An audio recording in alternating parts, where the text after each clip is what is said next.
The clock struck 3 a.m. when a German shepherd suddenly dragged a sleeping baby from her crib. Her parents jolted awake, chasing their dog in panic, only to find him standing in the front yard, baby safe in his jaws. The shocking truth behind his actions would leave them forever changed. Sarah and Mark Peterson were devoted parents to their 8-month-old baby, Emma, and their loyal German shepherd, Max. Their days were filled with baby giggles, family dinners, and quiet evenings by the fireplace. Max, with his thick coat and watchful eyes, had been part of the family long before Emma arrived. He had always been gentle, protective, and remarkably patient with her. That evening was no different. Sarah had tucked Emma into her crib, humming softly as she arranged her blankets. Max lay nearby, his ears occasionally twitching at the faint creaks of the old house.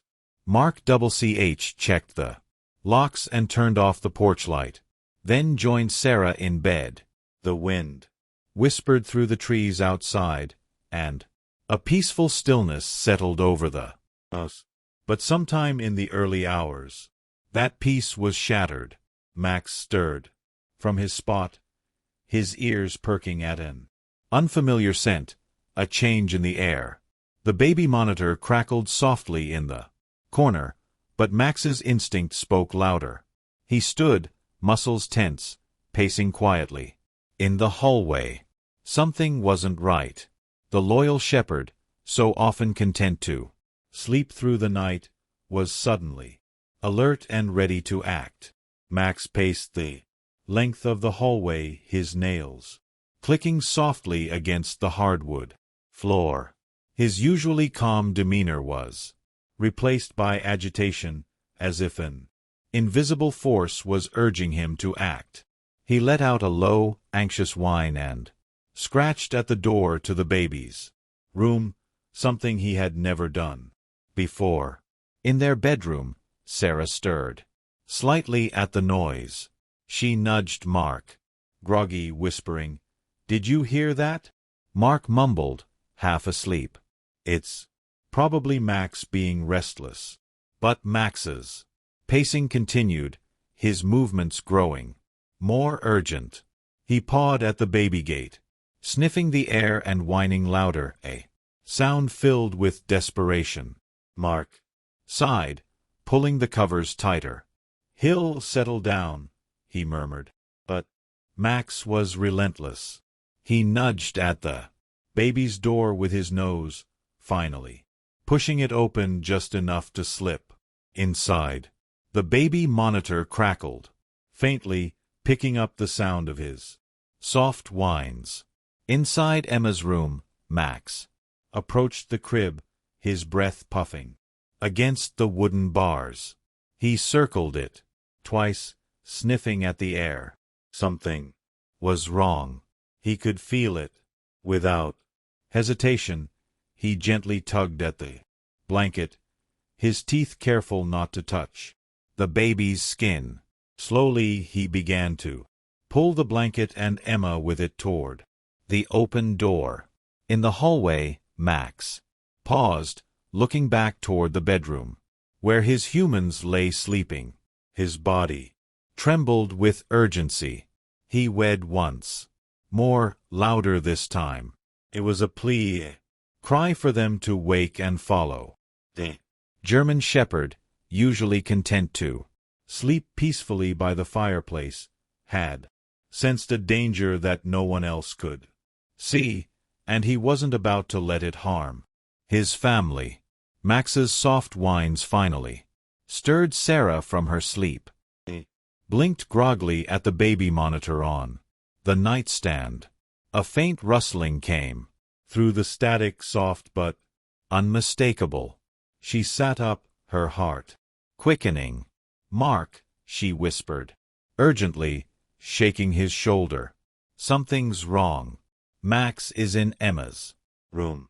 Mark's eyes snapped open. confusion clouding his face. He swung his legs off the bed and grabbed his robe. Together, they hurried down the hallway, their bare feet tapping against the hardwood floor. As they approached the baby's room, the door creaked open, just enough for them to glimpse inside. Their breath caught. Max was there, standing at the crib, but the crib was empty. Instead, the German Shepherd was gently gripping the baby's blanket, dragging it across the room. Emma lay, bundled inside, her tiny body barely stirring. "Max, stop!" Mark shouted, panic surging through his voice. But Max ignored the command, his powerful legs pulling the blanket and the baby toward the open door. His eyes were wild with determination, his movements purposeful and controlled. Sarah's heart pounded as she rushed forward, but before she could reach him, Max had already maneuvered Emma into the hallway. He glanced back at them, letting out a sharp bark as if urging them to follow. Without thinking, Mark and Sarah chased after the dog, their minds racing with confusion and fear. "What is he doing?" Sarah cried. Mark had no answer. They followed Max down the hallway, through the living room, and toward the front door. Just as Mark was about to intervene, he froze. Faint acrid scent prickled his nose. Smoke. His pulse quickened as he turned his head toward the kitchen. Through the dark, he saw it. Faint orange flickers. The telltale glow of a fire creeping up the wall. "Sarah, it's a fire!" he shouted, his voice rising in panic. The realization crashed over them like a wave. Max hadn't been dragging the baby out of the house for no reason. He had sensed the danger before the humans could.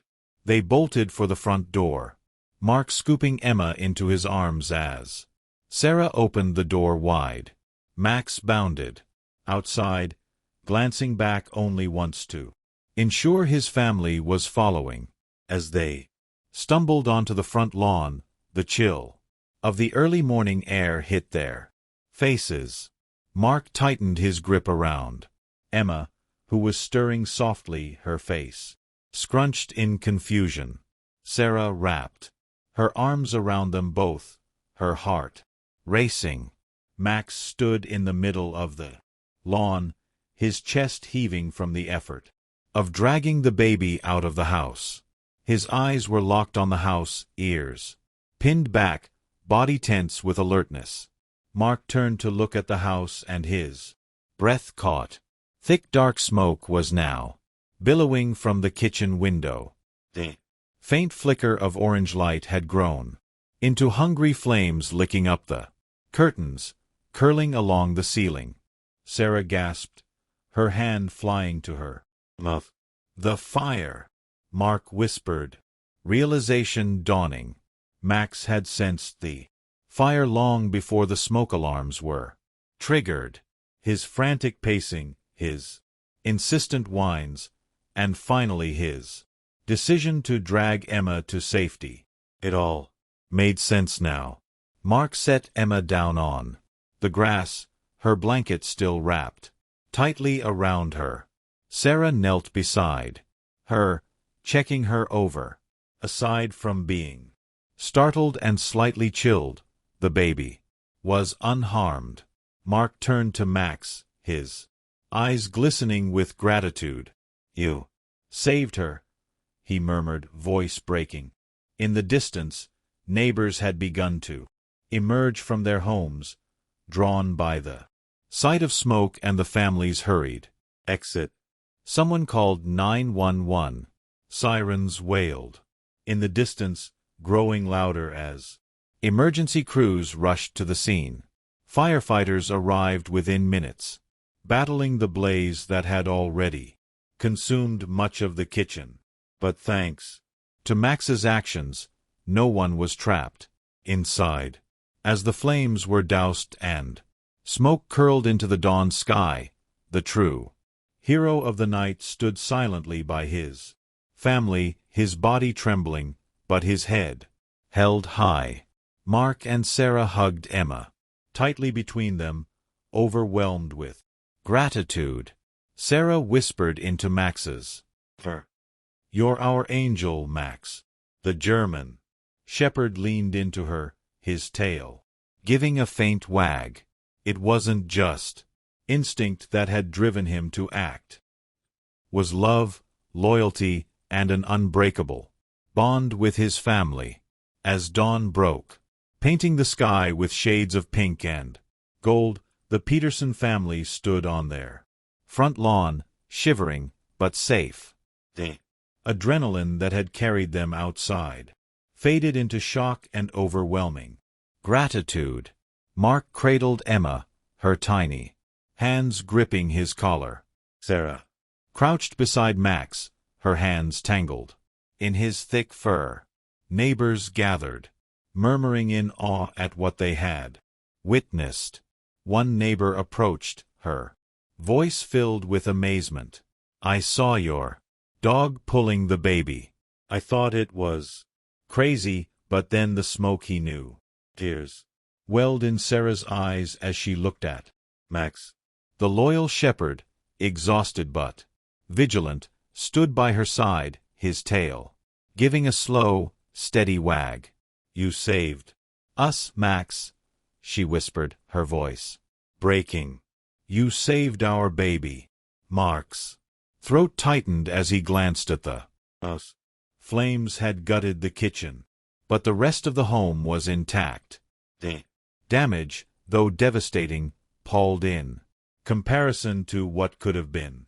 Without Max's warning, they might have lost everything. Their home, their child, their lives. As emergency responders finished their work, one firefighter knelt to pet Max. "Smart dog," he said with a nod of respect. Max accepted the praise with quiet dignity, his ears flicking forward at the sound of sirens fading into the distance.